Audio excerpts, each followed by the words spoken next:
Hello, everyone, and welcome to the CanVector National Thrombosis Seminars.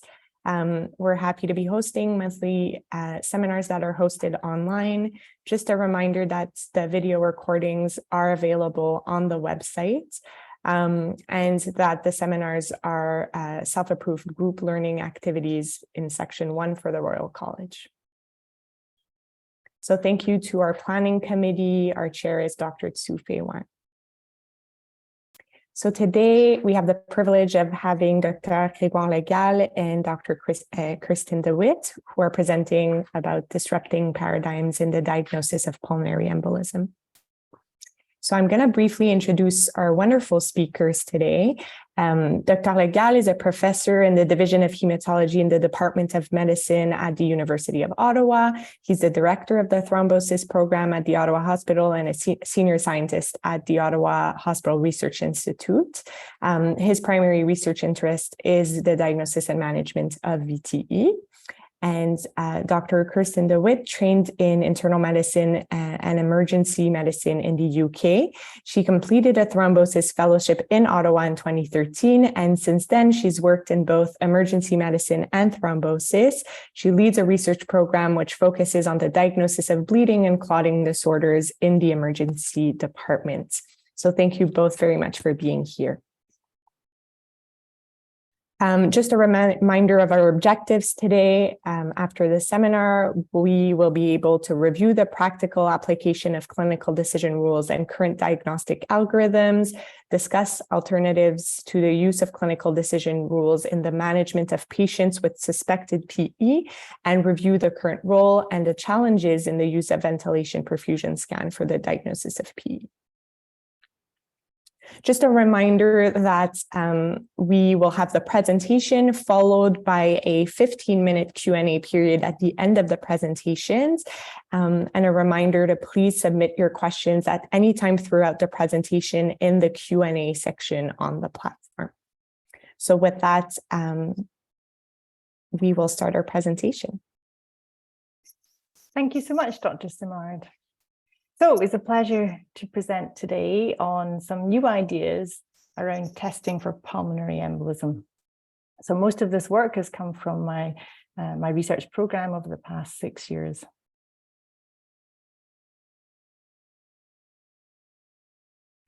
I work in the emergency department as well as in thrombosis, and the emergency department is a very unique area. This is probably where we do most of the outpatient testing for pulmonary embolism. I know a small amount goes on in clinics, certainly in thrombosis clinic or in cancer clinics, but the vast majority happens in the emergency department. And this is a picture of the emergency department that I work in Kingston. And you can see a few things. It's busy, it's crowded, we don't have enough places to put our patients. Obviously, we're wearing masks and scrubs, and our workplace is busy. And when we have time with a patient or time charting, we really only have a few seconds to minutes. That's because we have a lot of patients to see, and also because our day is constantly interrupted. So there have been many research studies looking at the workflow in the emergency department across North America and in Europe, and they all concurred that emergency physicians are interrupted on average 13 times an hour. And when I say interrupted, I don't mean, the telephone rings or, a patient maybe shouts out, but you don't have to respond.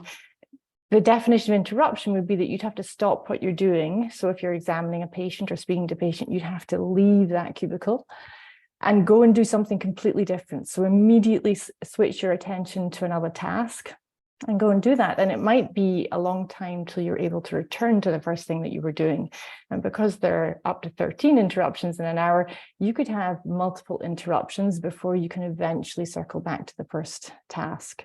So for that reason, when we're working, we're actually laser focused with our attention.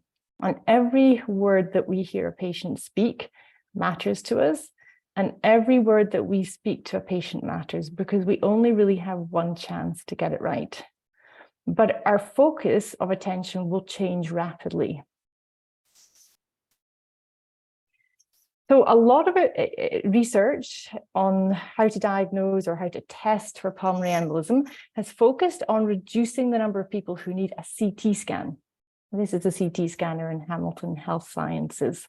For many years, researchers have been trying to maximally reduce the number of people who end up needing a CT, because in North America, in the emergency department, it's only about 1 in 20 patients who are tested for pulmonary embolism who end up being positive for PE. And if we scanned all those people, that would mean that 19 out of 20 are having potentially an unnecessary CT scan. And of course, we all know CT scan causes exposure to radiation, which is really important in younger patients. It costs the hospital, but actually even more important in the emergency department, it blocks the scanner for people who really need to get in there. So real life scenarios include patients with perforated bowels who need to get to the operating room, have huge delays because the CT scanner is full of young, healthy people having an unnecessary CT scan for pulmonary embolism or other conditions. So it's really important that we use some resources, stewardship, to be sure that we're only performing CT scans on people who really need them. And of course, the final thing to do with the emergency department is if you order a CT scan, then there's going to be a delay, and that delay is going to vary day to day, but it could be anything between 2 hours and even 6 hours to get your scan and the result. And the more people who are in the emergency department, the more overcrowding there is. There already is massive overcrowding at the moment in emergency departments, and overcrowding is associated with increased mortality rates for patients. So if we can reduce the number of CT scans that we end up doing, that's actually beneficial to us as physicians, our nurses, and our patients. I just put this slide here. I think this is a great photo. So this was a few years back when I was working with Clive Kieran, who's one of the many thrombosis researchers who have really dedicated their life to trying to improve testing for pulmonary embolism. And a big focus of his research was to reduce the number of people who needed pulmonary embolism testing with CT scanning. So we're going to do a quick overview of where we're at as far as evidence-based testing for pulmonary embolism goes. So in most parts of Canada and in the States, the backbone for testing for pulmonary embolism is the Wells score. And this is a screenshot from MD Calc, which probably everybody uses. And the Wells score, as you can see, is a 7-item score. Some of the components have more than one item. So for example, one is both immobilization or surgery. And each item has a specific definition. And each item has a different number of points allocated to it. And over the years, it's become accepted that if you have a Wells score of 4 points or less, then you can have D-dimer to rule out pulmonary embolism. And if the D-dimer is negative, you don't need a CT scan. So on the right-hand side of the screen, we have 3 potential options for choosing a threshold for D-dimer. We can use the standard D-dimer threshold that the manufacturer who makes the D-dimer recommends. And most D-dimer assays, this is 500, although there are some other assays that have different thresholds. But that would be a nice and safe and easy approach. Secondly, we could use age-adjusted D-dimer, and you're going to hear from Grégoire Legal, who is one of the authors of age-adjusted D-dimer. And we know it's safe to use age-adjusted D-dimer if your Wells score is 4 points or less. And thirdly, you could use clinical probability-adjusted D-dimer, which is a study that Clive Kieran led, which would say that if your D-dimer is actually under 1,000, then you don't need to have a CT scan. And if you score this intermediate probability, then you could use the D-dimer threshold of 500. So we have 3 different ways that we can change our threshold between positive and negative for D-dimer. I should say that the Geneva score is also used in parts of Canada, in French-speaking Canada. So when I say Wells score, the Geneva score could be used interchangeably. And then, you know, they developed the year score, which I think was a great a great try at simplifying things. So for years, they said, you know, the Wells score is a bit complex. Let's see how we can make it more simple. So they ended up with 3 items of the Wells score, not those 7 items. They end up using signs and symptoms of deep vein thrombosis, hemoptysis, or pulmonary embolism is the most likely diagnosis. And for years, they said, if you don't have any of those things, then you can use the high threshold of 1,000. But if you have one of those items or more than one of them, then you have to use the standard threshold of 500 for your D-dimer cutoff. So in fact, we now have 4 ways to test for pulmonary embolism. So how does that leave us in the emergency department? Well, it was really interesting because not that long ago, there was a thread on Twitter. So a US physician had posted this exact thread. Good morning, Twitter. Please provide some peer review on this draft algorithm for approaching the diagnosis of PE. I am sure there will be no controversy about this whatsoever. So they posted this to ask, you know, is this okay, this new system I have for testing for pulmonary embolism that we want to introduce in our own emergency department? And you can imagine, like, within a day, there were, I don't know, hundreds, if not 1,000 responses. So the first thing to say is this does not look simple to me. So this would be for a patient that you're going to be testing for maybe acute coronary syndrome, maybe also pneumonia, possibly aortic dissection as well. So there's multiple avenues of tests that you're going to be doing on this patient. And the physician thought they should start with history exam, X-ray, and point of care ultrasound. And then they would move to the Wells score. And if the Wells score is less than 2, they're going to use this other score called the PERC score, which has 9 items in it. And then if the Wells score was between 2 and 6, then they would use age-adjusted D-dimer. And if the Wells score was greater than 6, they were going to use a CT. And then depending on the PERC score result, they might have to also use age-adjusted D-dimer. And if the age-adjusted D-dimer was positive, they would go on to have a CT scan. And then interestingly, they said if the CT scan's negative, well, you might still need to repeat the CT scan later date or do ultrasounds for DVT. So this is just way too complicated an algorithm. This was one of the responses. The more I read about PE diagnostic algorithms, the more confused I get. The literature seems to be getting more complicated, not easier, which doesn't feel right. So this is just an example of one response that I hear all the time in the emergency department. People are like, which one's the right one? Which one am I supposed to use?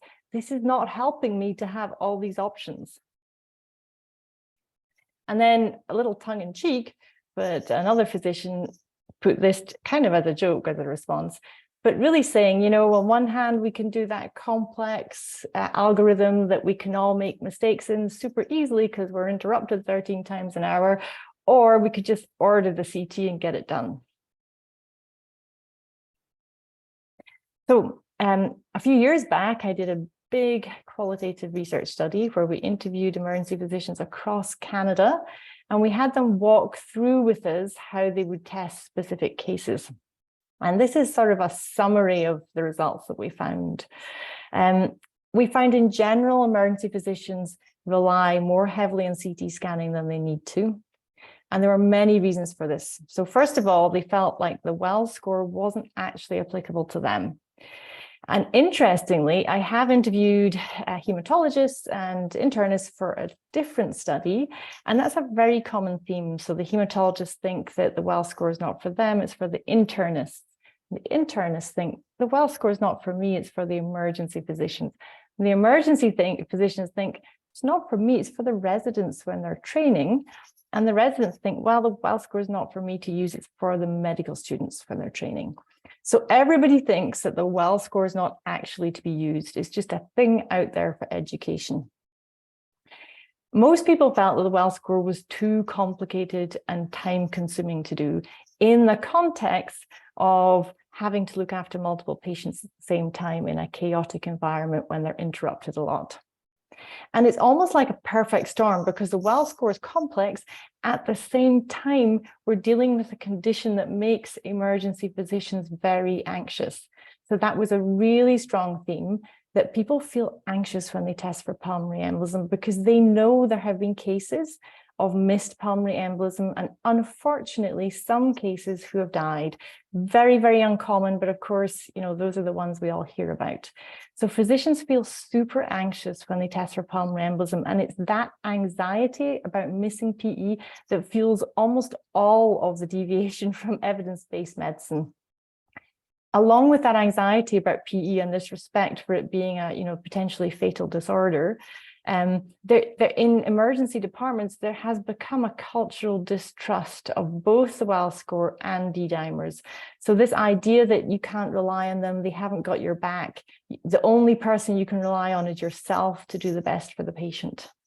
And then, of course, as we just heard in the last slide, there's confusion about the different algorithms that are coming out every couple of years. People don't know, should they be using the one they learned when they sat their Royal College exam, or should they be using this new one from last year? And all of that culminates in a preference for not using the well score, but it's almost like they sort of want to appear to be using evidence-based testing, but it's sort of a pantomime. So they say, well, I just use my implicit judgment. I use my gestalt. But when the emergency physicians use their gestalt, it's almost always that they say this patient is high risk for pulmonary embolism, which allows them to bypass use of D-dimer and do a CT. And that's not done in a malicious way or in any sort of an entitled way. It's really fueled by the anxiety about missing pulmonary embolism and the inability to fit the well score and to accurately use it in the emergency department environment. We also interviewed patients who were being tested for pulmonary embolism, and we got a whole bunch of themes from them. But generally speaking, patients want to be tested on an individualized basis. So they don't want to have the test that every other patient with chest pain had. They want to have tests that are appropriate and specific to the thing they're concerned about. They also valued having lots of tests, and they valued spending less time in the emergency department, which you can absolutely understand. It's not a pleasant place. But most of all, they valued their physician coming back to them and confidently telling them what was wrong or what wasn't wrong with them. So it's really important that emergency physicians have confidence in the test. So if, for example, they have a negative D-dimer or their well score is low and a negative D-dimer, that the emergency physician is confident when they come back and says, you don't have blood clots, you're absolutely okay. So we sat down, we went back to the drawing board. At the end of the day, we are emergency physicians who are just human beings. There's kind of luck of the draw where you end up working to some degree, and we're not like some special species of people. We're just normal human beings. And some things are just not possible for normal human beings to do. And I firmly believe that it is not possible for emergency physicians to stick point by point to well score, plus or minus the PERC score, plus or minus doing the D-dimer in an accurate way. So we thought, how can we accept that and move forward to improve the way we test for pulmonary embolism in the emergency department? And I show you this picture again. This is back in November in our emergency department. This is just normal everyday stuff. Patients everywhere, people coming, people going, people who have had their entire examination history taken in the corridor because there's nowhere else for them to be seen. You can see that we've got like the resuscitation cart right there. A lot of things going on. It's noisy, it's busy, so it has to fit in this environment. So the first thing I did back in 2019, unfortunately right before the pandemic, but we continued, is we introduced a new way for testing in Hamilton Health Sciences. So they have 2 emergency departments in Hamilton under Hamilton Health Sciences. And we introduced a standardized new pathway for PE testing. And the first thing to say is that the physicians loved it and they adhered to it. So 97.6% of the time, the physicians followed this testing pathway, which is a way larger adherence than we see in any other implementation studies for testing for PE in the emergency department. What we implemented was we said, everyone has to have D-dimer. You cannot bypass D-dimer. And if the D-dimer is less than 500, so that standard manufacturer recommended cutoff, then you do not need to do a CT scan. But if the D-dimer is over 500, we can even automate that CT scan. So instead of you having to page radiology, it just gets done automatically if that's what you want done. So you can see here, we included everyone who was tested between December 2019 and June 2021, so right through the pandemic, which is fascinating because you would think there would be more deviation during the pandemic from our recommendations, but actually the physicians really followed it. So in total, there were 5,400 patients at the 2 sites who were tested for pulmonary embolism, and 48% of them ended up having a negative D-dimer. And you can see we followed those patients for 30 days, and there were no subsequent diagnosis of pulmonary embolism amongst those who had a negative D-dimer within the next 30 days. So I think this is good, strong evidence to say that a negative D-dimer on its own, without the Wells score, without the PERC score, without anything else, is a good rule-out tool. You can see there was a very small proportion of patients who didn't have a D-dimer at all, and there was a high prevalence of pulmonary embolism in those patients. So there are limitations to what we found because we don't know what those D-dimer levels were. But generally speaking, I feel that this is a good, strong evidence base to start thinking about, should we get rid of the Wells score or Geneva score and just do D-dimer? Now, as we were doing that implementation study, I had a lot of physicians saying, well, what about, age-adjusted D-dimer? I want to use it. Why can I not use it? So, and I think we're all a little bit fickle. We like to use like the best technology that's available. So I thought, well, if we're going to allow emergency physicians to use age-adjusted D-dimer, we can't just do that for everyone because nobody has looked at the true high probability patients and age-adjusted D-dimer. We just assume that's probably not safe. My gut tells me that's probably not safe. So we had collected the year's items prospectively during that study. So the physicians had to check off the year's items. And one of the year's items was whether pulmonary embolism was the most likely diagnosis or not. So then I postulated, well, let's just create an algorithm and see what the diagnostic accuracy is. And so I said, okay, if PE is the most likely diagnosis, then we'll let them use D-dimer with that low threshold of 500 cutoff. And if PE is not the most likely diagnosis, then they could age adjust their D-dimer. And remember, PE as the most likely diagnosis is one of the items on the Wells score and hence an item on the year's score. So we pre-specified that the analysis would include this, what I call unjust unlikely. So then we looked at the diagnostic accuracy. Had we either used years or we had used just unlikely, and remember the physicians didn't use either of those ways to tell if the patient had PE or not. They simply used D-dimer with that low threshold of 500 to rule out pulmonary embolism. So we found just unlikely was 100% sensitive, and it was actually significantly more sensitive than years. So years sensitivity was as low as like 93%. So about 7% of pulmonary embolism would be missed by years. Years was more specific than a just unlikely. So a just unlikely increased the proportion of patients who would avoid a CT compared to that other algorithm I just showed you using standalone D-dimer, but it only increased by 8% of the whole cohort, whereas years would increase the proportion who avoided CT by 20%. So there are pros and cons. Years is more specific, a just unlikely is more sensitive. So what we've actually gone on to do right here in Kingston is we've implemented a just unlikely, and we're just in the process of getting ethics approval to follow up what happens with those patients. But this is the protocol we're following now is when the physician decides to test for PE, they have to order a D-dimer, and at the point of ordering the D-dimer, they record whether they think pulmonary embolism is the most likely diagnosis or not. And we actually have it in our electronic medical record that it will open a window and say either you can exclude PE with D-dimer under 500, or you can age adjust the threshold for D-dimer. So that's a lot of information in a short period of time, and I'm happy to take questions later on. But to summarize, the current methods for testing for pulmonary embolism, which are based on Wells score or Geneva score, do not function well in Canadian emergency departments. And in fact, I would go as far as to say they're almost harmful to patients because they propagate the use of using implicit judgment rather than using the Wells score. And when implicit judgment is used, that encourages patients to order CT rather than D-dimer. So there are two possible strategies that have only really been evaluated once in Hamilton Health Sciences in 2 emergency departments. And I'm going to be doing some more research on this. But the first strategy would be just to use D-dimer on its own without any clinical probability assessment. And you would use the lowest threshold for D-dimer, which is the manufacturer recommended cutoff. And the second potential strategy is something that we call a just unlikely, where you would say, is pulmonary embolism the most likely diagnosis? And if it is, you would use the low threshold, which is the standard manufacturer recommended cutoff for D-dimer, or if it is not the most likely, then you could consider age adjusting D-dimer.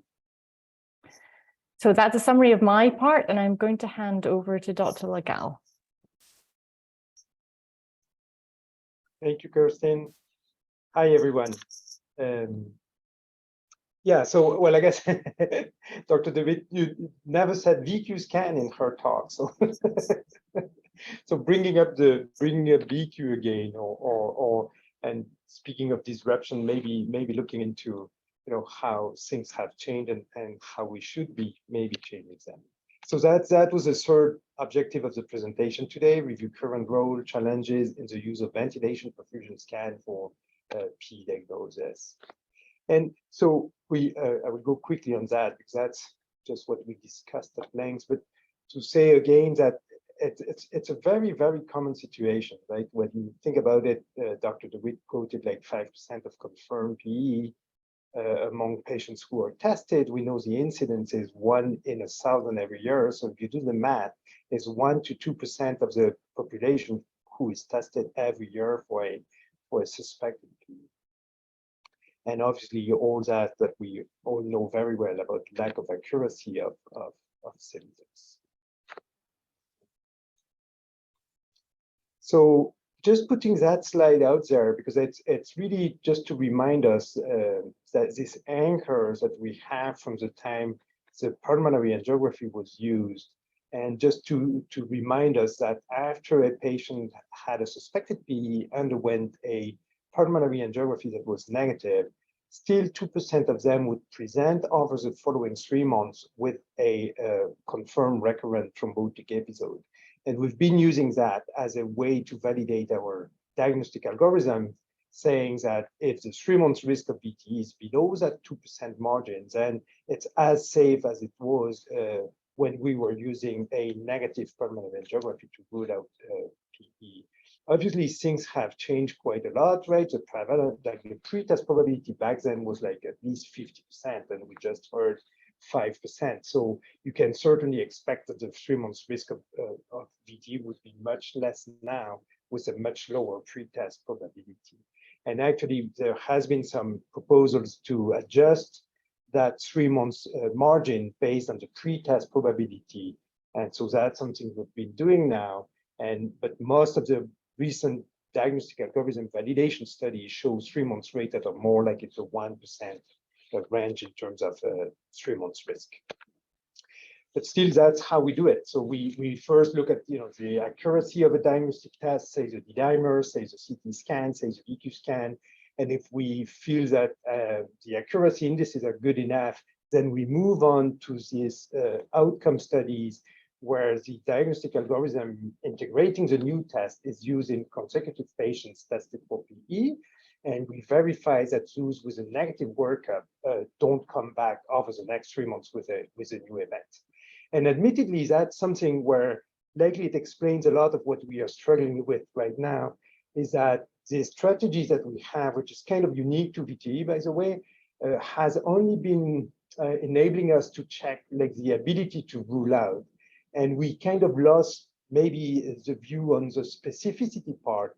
And so when these algorithms say, well, someone has a PE, we treat them, and we can't really say for sure whether that was a true PE requiring treatment or not, right? Because the focus of these outcome studies is really on our ability to rule out and on the safety of not treating these patients with anticoagulants.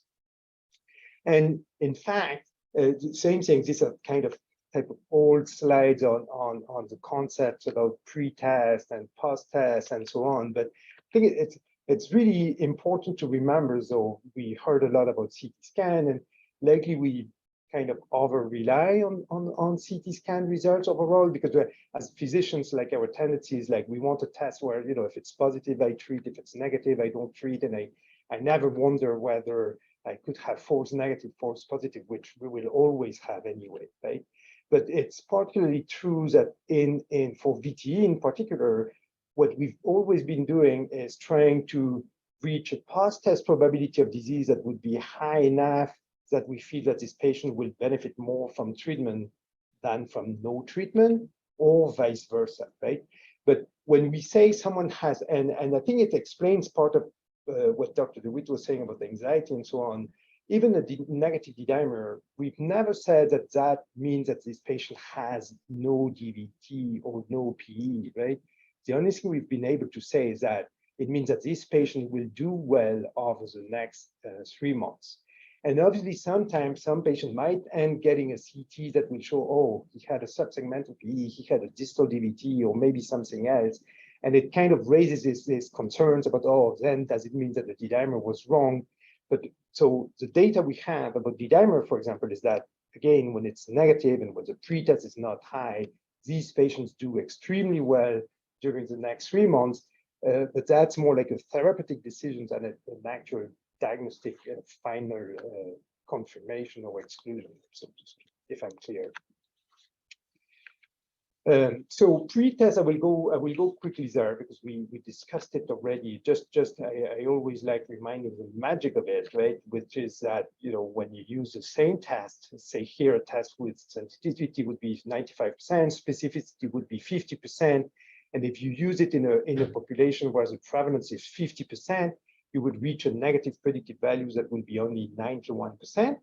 But if you use that same test, same accuracy indices here, in a population where now the prevalence is only 10%, not 50%, accuracy indices are obviously the same, but what you have is a much greater negative predictive value. And that's what we've been using when we've been doing stratification of patients based on pre-test probability scores.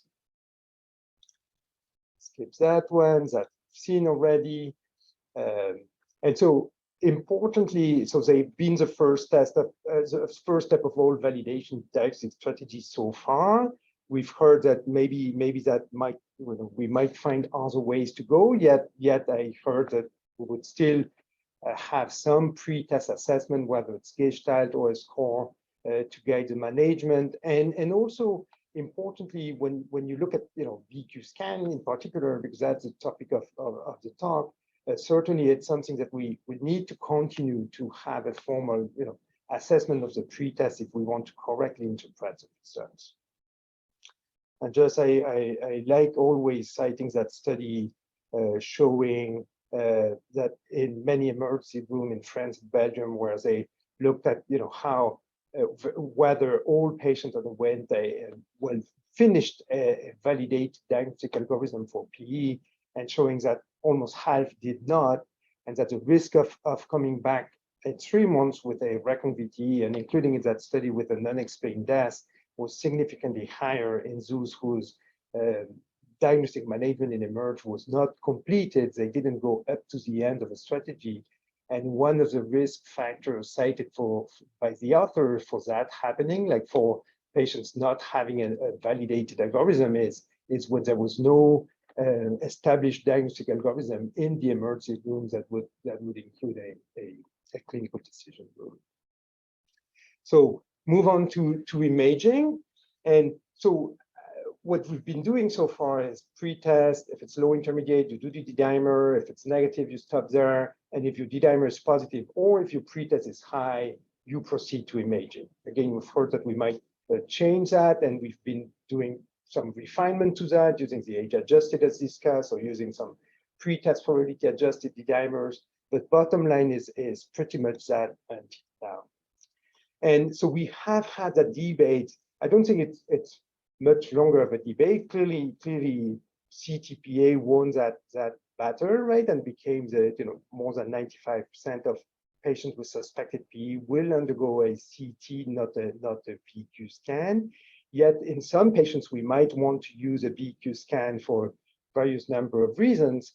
And so I think it's still important that we remain proficient and able to integrate them in our clinical practice and to know how to do that. Just a bit of pro and cons, just to say that something put forward by the proponent of the VQ scan is that it's certainly less radiation, particularly to female breasts, than the CT scan.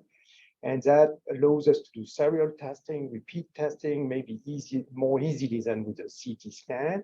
No contraindication whatsoever. So even if, so I know obviously this contrast-induced nephropathy is criticized as a concept even, and so it might not be seen as a contraindication anymore, but some people would still have, bad reaction to contrast.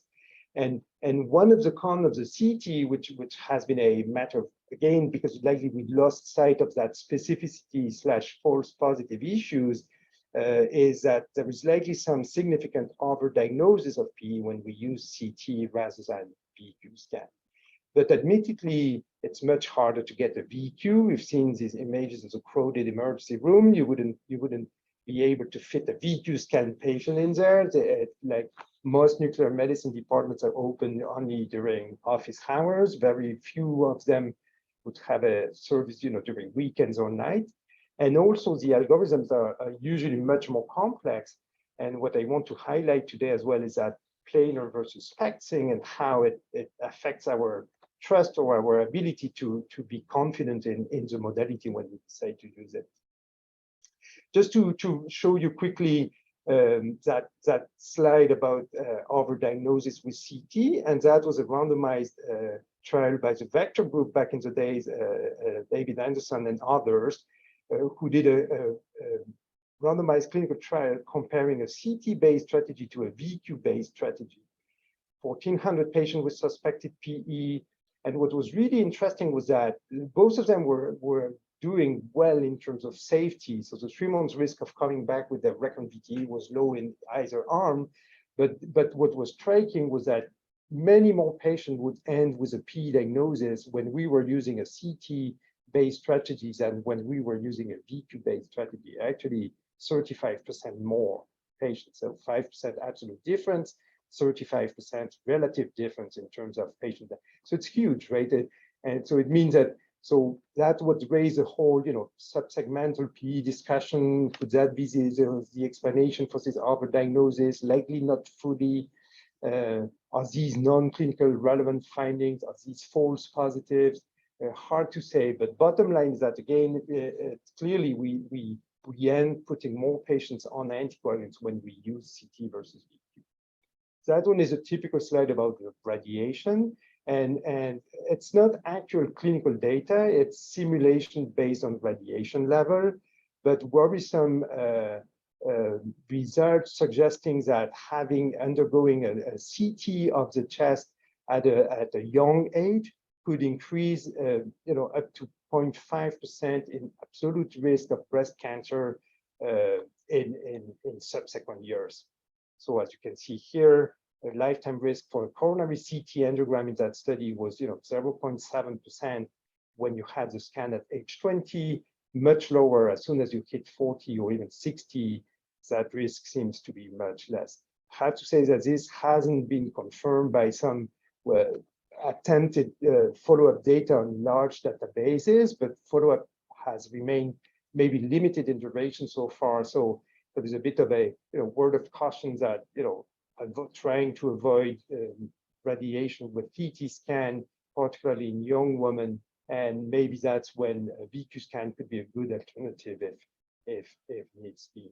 And actually, that was reflected in the last version of the ASH guidelines on PE diagnosis, citing that whenever possible logistically and feasible, particularly in these groups of patients, young patients with a normal X-rays, that we should prefer VQ if possible to limit radiation exposure. So how do we do that? Well, the thing, so I showed here on purpose an old VQ scan image, and obviously when you compare that to that of a CTPA, you understand why people might be reluctant to base therapeutic decisions on that. But on that one, for example, you can see clearly like the mismatches where you see triangular, wedge-shaped defects on perfusions that don't exist on ventilation. And based on the number and size of the defects, you come up with a probability of disease that you can then combine with your pre-test probability and decide whether a patient would have a PE or not. This is more modern images, but same basic. And when you use planar VQ, which is the one that was validated in the PIOPET study like 30 years ago, we know it works quite well. But you have these 6 views, and again here, same images with these wedge-shaped defects that do not exist in ventilation and allow you to assess the probability of disease. So in the Anderson paper, that's the algorithm that was used. So in patients who required imaging, you would do the VQ scan. It was a planar VQ. When it was a high prob, you would treat. When it was normal, you don't treat. And when it's in between, so either a low probability scan or an intermediate probability scan, that's when we would be using the leg ultrasound. If positive, you treat. If negative, you consider the pre-test and the D-dimer. So as you can see, kind of a complex algorithm as well to use in practice, but certainly very efficient at ruling out PE. And in that study, when you were doing that, the 3 months risk of VTE in patients left untreated after a negative workup was the 1%, with an upper limit of the confidence interval at 2%. So very safe to use whenever you need to use it or you want to use it. The issue with that VQ scan, again, complex algorithm, limited availability, we said that already, doesn't give you any alternative diagnosis, which admittedly some papers say that it's not so common that in patients with suspected PE, a CT scan would give a diagnosis that was completely different from the ones that was initially suspected. But that high rate of inconclusive result is certainly bothersome to people. It's when you have a CT who tells you no PE or no PE, you would like something similar with the VQ scan, and you don't have that because the proportion of patients with either normal or high prob scan is relatively low. So use of SPECT.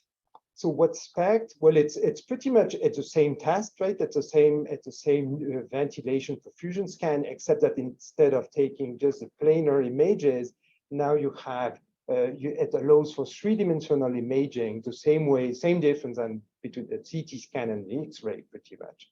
And so now you acquire images all around the patient lying on the stretcher, and it allows you to acquire these 3-dimensional images. So it's actually much better in terms of definition, visualization of defects. It allows to avoid the overlap of structure, right? So you don't have issues with the heart being in between or with the mediastinum.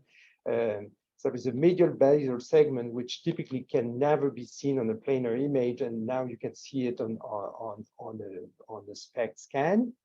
You can even, and that's most often done actually, combine it with a low-dose CT scan just to try to better correlate the ventilation findings in particular, and to see if there is something on the scan that could explain why there is no ventilation or no perfusion on one specific aspect of the lung, and sometimes give you some differential diagnosis as well. The issue is, and so the beauty, so to speak, is that when the nuke med community started doing that, and I should say as well that they often say, like the lung scan is the only one where we still use these planar images. When you discuss heart scans, nuclear medicine scans or brain, or everything else moved to SPECT. So it's really only for PE that there is still some proponents or some people who are more comfortable using planar because that's how it was validated with the use of PIOPET and so on. And the issue and the reason why we are kind of stuck with planar, it's not easy to decide that, okay, let's move on to SPECT, is that when you look at the accuracy studies looking at SPECT, well, they show beautiful results, sensitivity is high, specificities are high.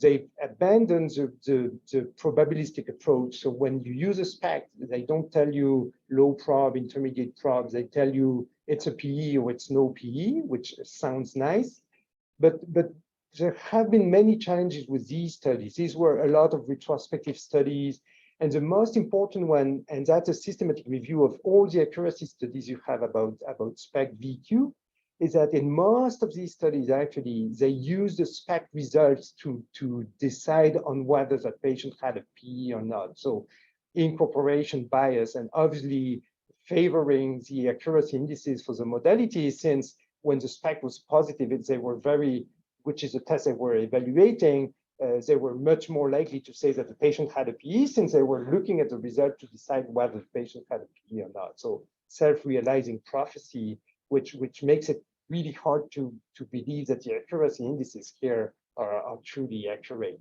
And that makes, for example, the European Society of Cardiology guidelines saying that the actual performance is still unknown.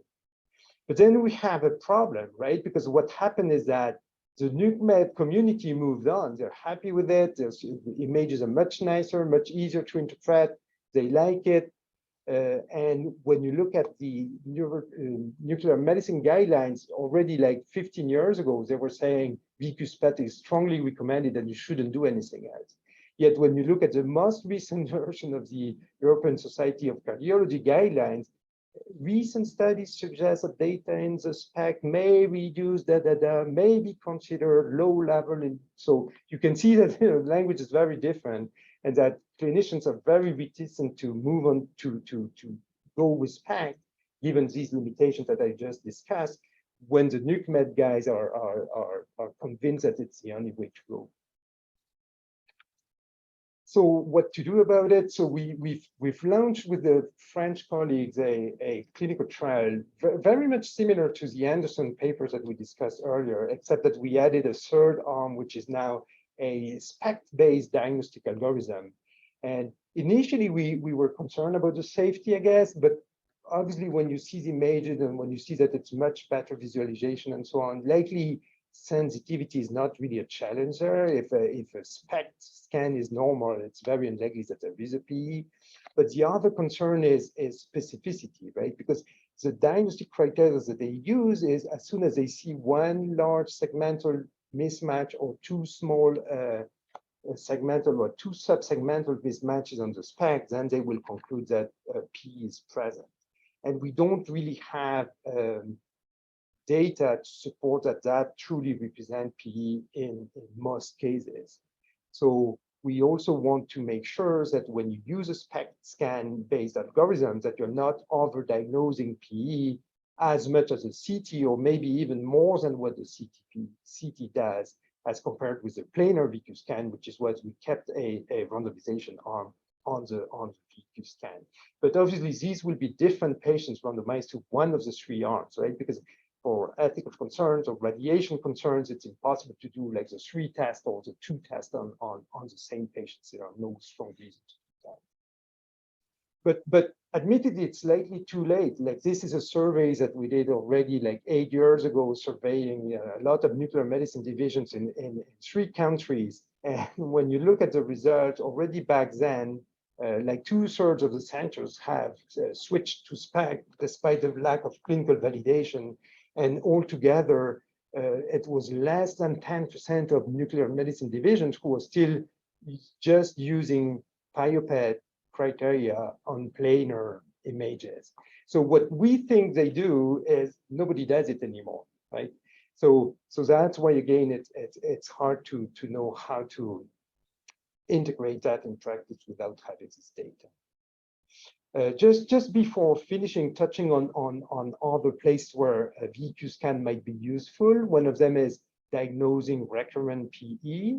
I will go quickly because I see and I want to leave time for the discussion. But just to say that we sometimes use these baseline images at the end of treatment, and when patients come back with a suspected recurrent event, instead of having to do another CT scan, which would be the second or the third or even more, then you could redo a VQ scan and compare to the baseline scan. And if the images are unchanged or improved as compared with baseline, you can say that there is no recurrent PE. And we had validated that in the reverse database showing that after you rule out a recurrent VT on the basis of an unchanged or improved imaging as compared with baseline, the risk of VT was acceptably low, considering that all these patients were having a history of unprovoked VT, hence a annual risk of 10% of recurrent VT. So having a 3-month risk of VT around 3% was deemed acceptable.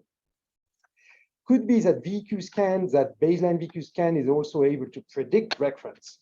And again, when we looked at that in the reverse study, on that baseline VQ scan, we assessed residual pulmonary vascular obstruction and looked at whether the patient with such a persistent residual obstruction would have a higher risk of recurrent VT, and found that it was indeed the case. With the risk of recurrence was 13% in patients with residual perfusion defect versus 8% in patients with a normal baseline scan. And when you do quartiles of this pulmonary vascular obstruction index, it seemed to be a kind of a dose response in the risk.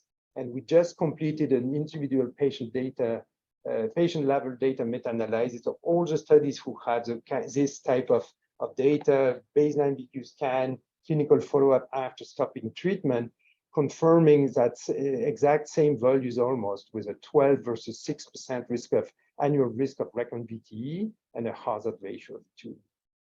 And last, to finish, about screening for CTEPH, which is another indication where the VQ scan is doing clearly better than the CT scan. Actually, it usually quotes a sensitivity of 96% versus 50% only for CT. And that's why we don't use repeat CT as a tool to screen for CTEPH. And it seems that it's another area where the nuke med community is still using planar images and PIOPET criteria. And when you have a follow-up VQ scan that's either normal or low PIOPET probability, you can almost always exclude CTEPH. While if you have a high probe VQ scan, despite treatment, there is a strong suspicion that this patient might have CTEPH. So in summary, just to say that I think it remains an important tool in the management of patients with PE. Unfortunately, a lot of technical progresses that are going faster than what we are able to validate clinically. As I alluded to, the integrated now a low-dose CT scan and further refinements to it, and yet we haven't yet validated the basic SPECT scan, and that's certainly challenging for implementation in clinical practice. Thank you, and happy to take any questions.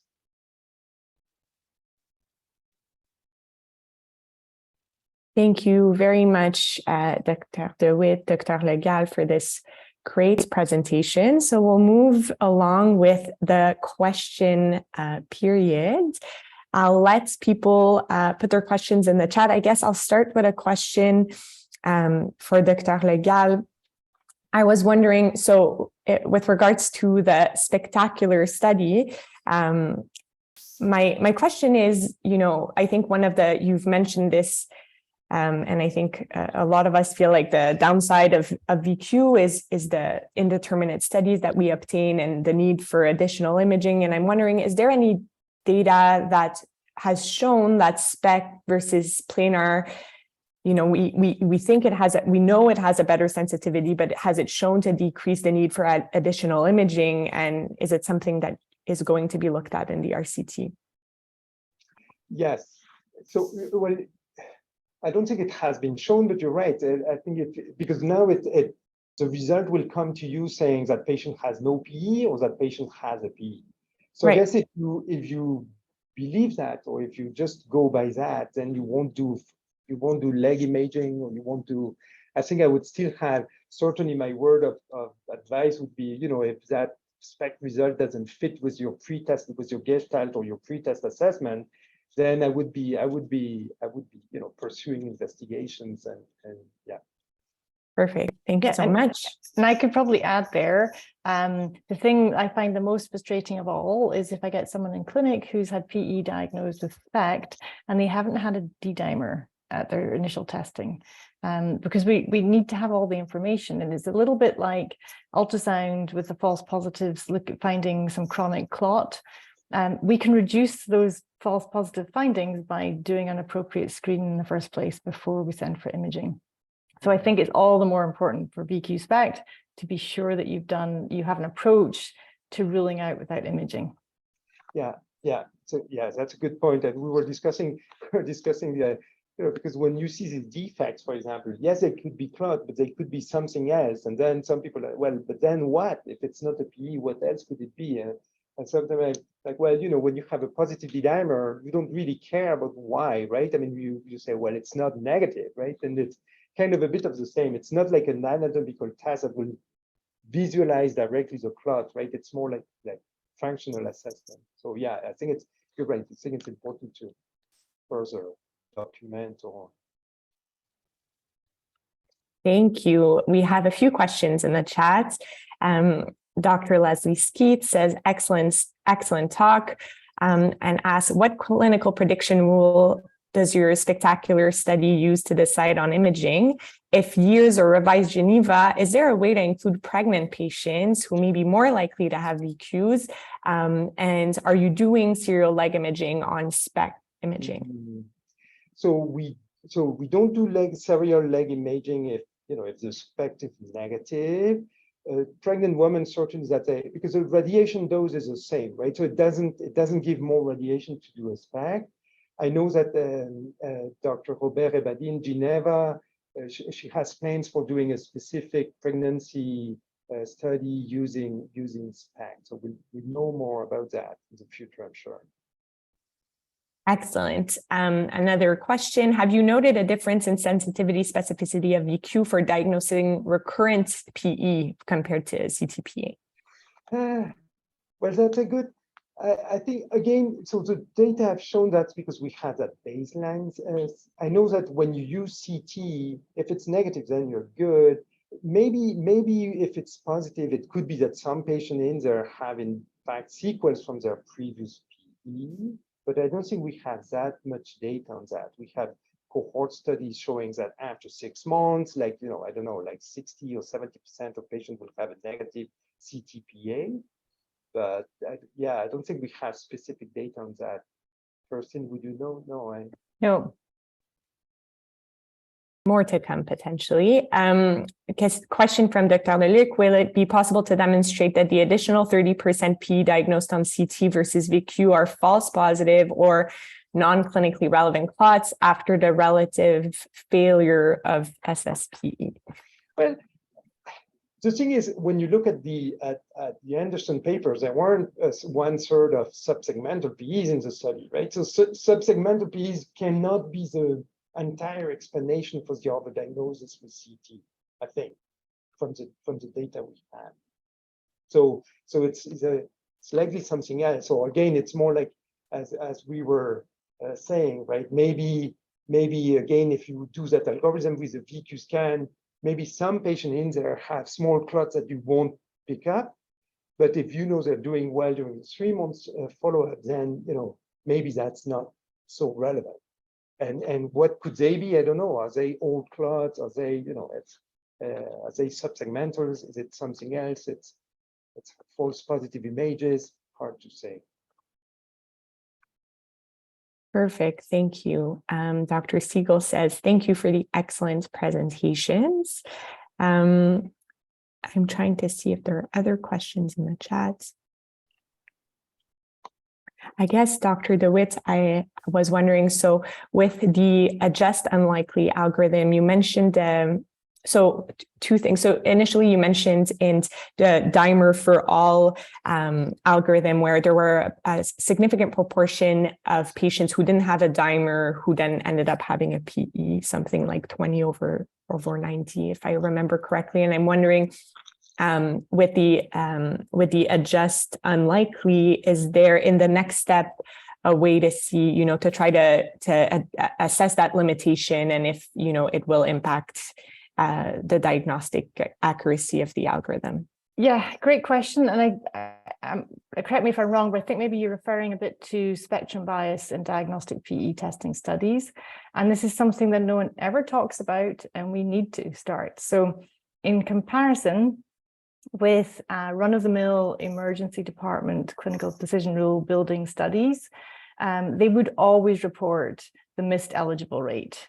And they would always report from the missed eligible rate at absolute basics, you'd have age, sex, and percent who are diagnosed with the condition. And I know, correct me if I'm wrong, Greg, but I know of no diagnostic PE study that has ever reported missed eligible rates. So that's the first thing. And the second thing to say is that if you remember back in that slide, there were 5,400 patients tested for pulmonary embolism in 2 emergency departments in 18 months. It's actually a little bit under 18 months. It's like 17 and a half. Now, there is no diagnostic pulmonary embolism study that has ever reported that number of patients recruited into their study ever. So there's a huge problem with spectrum bias that nobody ever addresses. And I'm much more interested in reporting that. So all of my research also reports the patients who could have been in the study who were not in the study. And that includes people who have D-dimer testing who don't go on to have imaging as per protocol. And you think of that, some people call it intention to test, but as soon as you've had the initial test that you're studying, then we need to report that patient, because we don't live in this magic world where people stop testing for PE halfway through. We live in the real world, and about a quarter of patients or a fifth of patients end up having another diagnosis, or the physician decides not to do the imaging when the D-dimer is positive or whatever else. So I think that's maybe a comment to the standards that we have decided are acceptable. And I feel like sometimes we use the 1919 standards, we don't use the 2023 standards. So I'd like to address that anyway. Really interesting. And I like that, I think because as you say, right, the more we try to implement strategies to limit the number of tests, the more patients are entering into that screening thing, right? So that's hard to, because you see the prevalence going down every time, right? So the D-dimer was great initially, but then it maybe raised more patients being suspected, in fact, right? And so on. Yeah, but actually I would argue against that. So we did our D-dimer alone, standalone testing during COVID. And you know what happened in COVID? Everyone was tested for PE because it was a mess. And actually, we've submitted the results of publications, not been accepted as yet, but we have a control hospital, which was the 3rd emergency in Hamilton, which had different doctors, and they did not have any testing algorithm. And we showed that although both sites had an increase in the number of people they tested for PE, our site had a bigger increase, probably as a result of implementing this algorithm. This is all compared to 2 years pre-implementation. But we showed that we actually, we held our diagnostic imaging yield was steady, it was the same, and at other sites it plummeted. And there was a trend towards diagnosing more pulmonary embolism in our sites. And at their site, the diagnosis of PE actually dipped. So everything looked positive. So despite the fact you're testing more people, there are less barriers to testing. So we were actually beginning to test people who need tested. And as quite an aside to all of this, we've looked at ICES data, and it looks to us like 40% of all PE cases are missed in the emergency department. Like 40%. So we're only diagnosing 60% of them because we're not even thinking to test for them, or we're not testing. So we're not only over testing and adding too many CTs and looking for PEs where they don't exist, but we're actually under testing in people who really do have PE. So the lower the barrier to test for PE, I think the better, as long as physicians are supported in a standardized testing process. Yeah, exactly. That way, I think it's like your approach will be really interesting to test, right? Because it's mistesting. It's not. We're targeting the wrong population. Yeah. Super interesting. So we're a little bit over 5 minutes over, so we'll stop here. But thank you so much, Dr. DeWitt, Dr. Legal, for this excellent talk. Just a reminder that these seminars are recorded and available on the website. And please don't forget to complete the seminar evaluation to receive also a certificate of attendance, and stay tuned because we have very interesting seminars coming your way in March and April. So thank you very much. Thank you to our committee and to Caleb and Crystal from CanVector, and see you soon. Thank you.